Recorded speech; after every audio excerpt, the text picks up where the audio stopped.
So surprisingly, it's actually 6 a.m. on Sunday, about 15 or so hours before the official release of Resistance on the Disney Channel, but it's already up on the disneynow.go.com website and the Disney Now app on mobiles.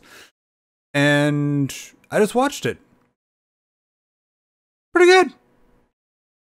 It's exactly what I expected it to be. I was expecting something halfway in between Forces of Destiny, 3/4 of the way from Quarters of Destiny, and about a quarter behind Rebels in terms of target age group and tone. Exactly what it was. It's a kids show. That being said, it does have enough in it there that I think adult fans like myself can watch it without getting too annoyed either.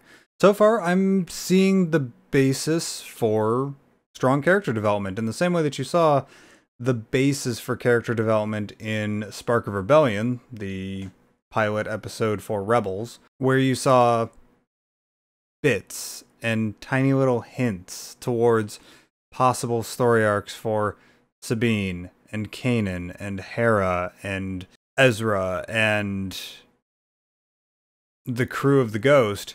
You kind of start to see some themes that are kind of poking up and saying, hey, just so you know, if you want to read deeper into this show, you can, without it being a forced thing. You've got Kaz, or Kazuto, who's the main character of the show, who, again, I've only just watched the pilot. There's actually the next 2 episodes are also up, and I'll watch those after I get some sleep. But anyways, Kazuto isn't the normal hero character that we get in Star Wars. It's always an orphan. It's always some sort of tragic backstory.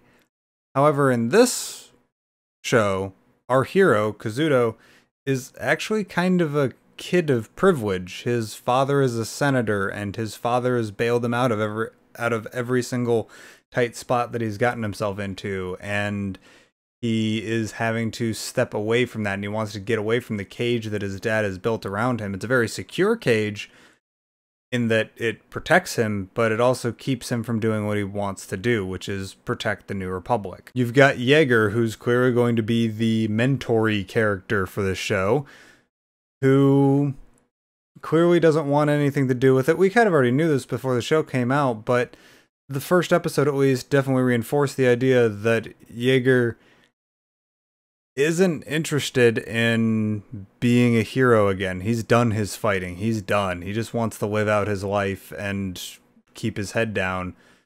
But he still understands that there could be serious complications later on in the galaxy's timeline, which is very similar to Kanan's arc in Rebels. We'll see how it ends up kind of differentiating. The way I'm seeing it in my head right now is that Kanan already sees the pain and suffering. He just has to choose to do something about it, whereas Yeager hasn't seen it yet, and he doesn't want to see it in the first place. So we'll have to see how that character does. Breakout star of the show, for me at least, was Niku. Niku is awesome. He's going to be the Jar Jar of this show. He's going to be the very divisive character, I feel. He always takes things very literally, and he speaks in what some people would consider to be an annoying voice, but man, he's endearing. It's because of him that Kaz ends up in so much trouble when he gets the Colossus, and he ends up exasperating all of and magnifying all of Kaz's mistakes just by being one of the most wholesome, truthful people on the planet. And I suppose my final thought would be on the animation style. I'm actually really digging the animation style. It's going to take me a little while to get used to it on the actual character models, the actual characters within the story, but at least in my opinion, I was blown away in the first scene of this show. There's this smoke effect that looks incredible. It's not even like super big or grand or glorious, and it's not meant to be like a glamour shot for the CG animation that they're going with this show.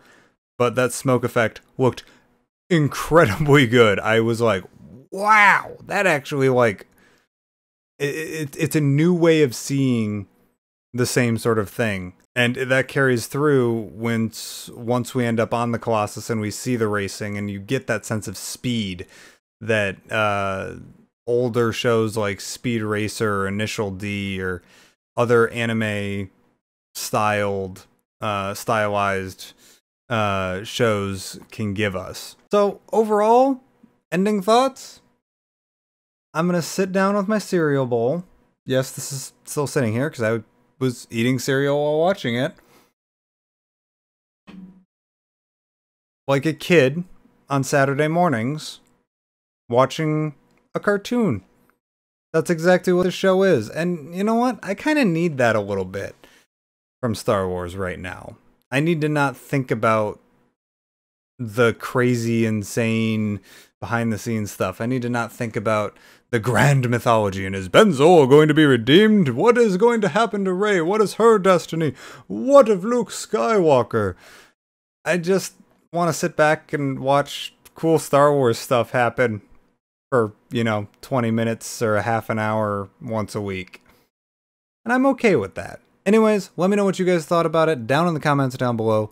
And as always, may the Force be with you guys. Take care.